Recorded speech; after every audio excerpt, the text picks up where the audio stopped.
കണ്ണുകൾക്ക് കുളിർമയും മനസ്സിൽ സമാശ്വാസത്തിൻ്റെ കൈത്തരികളും വിതറി ജനകീയ മഹോത്സവം എല്ലാവർക്കും പ്രദീപ് മോട്ടോ ഡ്രൈവിംഗ് സ്കൂളിൻ്റെ ആശംസകൾ. നിങ്ങളുടെ കഴിവുകൾ അനുയോജ്യമായ ജോലിയാണ് നിങ്ങൾക്ക് വേണ്ടി നിങ്ങളുടെ ആവശ്യങ്ങൾക്ക് സൗജന്യമായി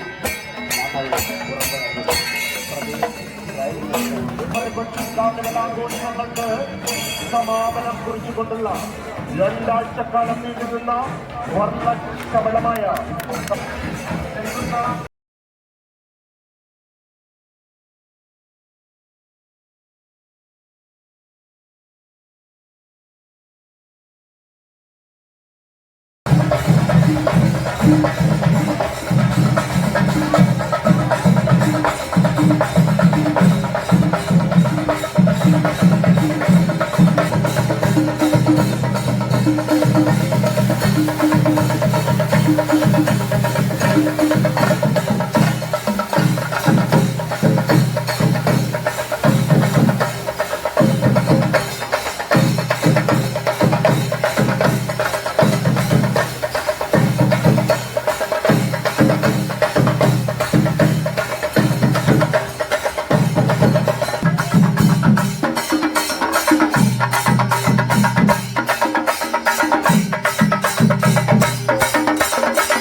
മാസ്റ്റർ കൊച്ചിൻ അവതരിപ്പിക്കുന്ന നിശ്ചല ദൃശ്യം. വേട്ടയാടപ്പെടുന്ന മനുഷ്യർ അന്നും ഇന്നും റോമൻ സാമ്രാജ്യത്തിന്റെ ക്രൂര വിനോദങ്ങളുടെ അടയാളം. റോമിലെ രക്തനിലമായ കൊളോസിയം. മനുഷ്യരും വന്യമൃഗങ്ങളുമായി ഏറ്റുമുട്ടുന്ന ശക്തിയുടെ പരീക്ഷണശാല. അതുകൊണ്ട് രസിക്കുന്ന ക്രൂരന്മാരായ ചക്രവർത്തിയും മറ്റ് ഭരണാധികാരികളും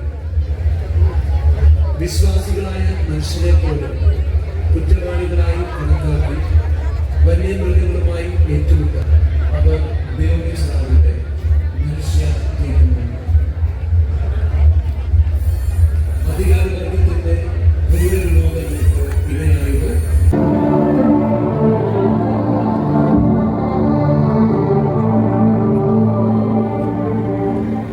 കൊച്ചിൻ ഫിലിക്സ് അവതരിപ്പിക്കുന്നു യുദ്ധമേഖലയിലെ ബാല്യങ്ങൾ. യുദ്ധം മനുഷ്യരാശിയുടെ ചരിത്രത്തോളം പഴക്കമുള്ള വാക്ക്. എന്തിനു തന്നെയായാലും ഒരു യുദ്ധത്തിന്റെ അനന്തരഫലങ്ങൾ ഏറ്റവും കൂടുതൽ അനുഭവിക്കേണ്ടി വരുന്നത് ആ നാട്ടിലെ കുട്ടികൾ തന്നെയാണ്. അവർക്ക് പഠിക്കാൻ പാഠശാലകളോ കളിക്കാൻ പാർക്കുകളോ ഇല്ല. ചുറ്റും കാതളിപ്പിക്കുന്ന വെടിവെച്ചുകളും സ്ഫോടനങ്ങളും മാത്രം. ഇത് യുക്രൈനിലോ റഷ്യയിലോ പാലസ്തീനയിലോ അഫ്ഗാനിസ്ഥാനിലോ സിറിയയിലോ ആകട്ടെ, അധികാരത്തിന്റെയും പണത്തിന്റെയും പേരിൽ ഉലങ്ങി കൊടുക്കുന്ന മനുഷ്യവർഗത്തിന്റെ വാശിയുടെയും വൈരാഗ്യത്തിന്റെയും ഇങ്ങനെ അറിയേണ്ടി വരുന്നത് പിഞ്ചു ബാല്യം. ഇങ്ങനെ ദിവസം വരുമെന്ന് ഞങ്ങൾക്ക് പ്രതീക്ഷയില്ല. എന്നാൽ ഇത് ആഹമകറ്റുന്ന എന്നാൽ ഇരുളിൽ അവൾ മാത്രമാണ് സത്യം. കാറ്റിൽ ഒരു സ്ത്രീയുടെ നേർത്ത ചിരിയോ.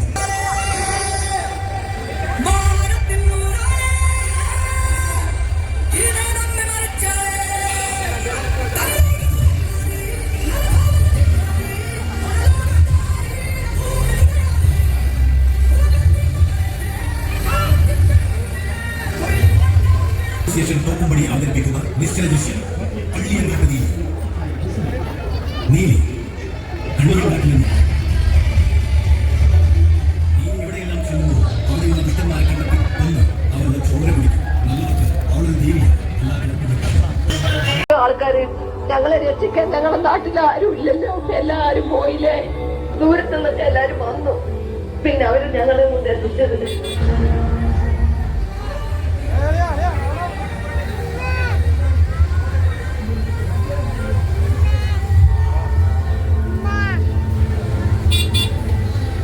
ആ രാത്രിയുടെ ഞെട്ടിൽ ഒരായുഷ്കാല യാത്രയിൽ നമ്മളെ വേട്ടയാടി.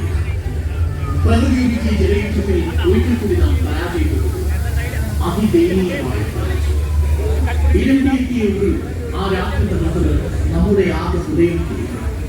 മുണ്ടക്കയിലെയും പുഞ്ചിരിമത്തത്തെയും ചൂരൽമലയിലെയും അട്ടമലയിലെയും പരമസാധുക്കളായ ആ മനുഷ്യരെല്ലാം നമ്മുടെ കൂടി പ്രിയപ്പെട്ടവരാണ്. അതിഭീകര ദുരന്ത മുഖത്തൊരു സൂപ്പർ ഹീറോയായ പ്രജീഷിനെ പോലെ, ദുരന്ത വിവരം ലോകത്തെ ആദ്യം അറിയിച്ച നീതുവിനെ പോലെ ഒറ്റ രാത്രിയിൽ വീട്ടിലെ 11 പേരും പോയി